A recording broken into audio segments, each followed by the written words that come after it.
குமார் பேசுகிறேன். 30 கிலோ வந்துட்டு green peas pulao பண்ணியிருக்கிறேன். 30 கிலோவுக்கு வந்துட்டு 7 kg onion, 1/2 kg green chilli, 2 கட்டு புதினா, 2 கட்டு கொத்தமல்லி, இது போட்டு சால்ட்டு வந்துட்டு 1 கிலோ, 1 கிலோவுக்கு 100 கிராம் ஜாஸ்தி.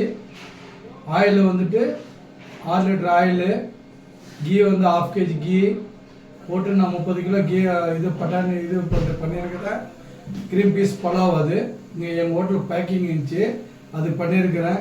அதை கமெண்ட்ஸ் பண்ணுங்க, கிளிக் பண்ணுங்க, ஓகே பண்ணுங்க.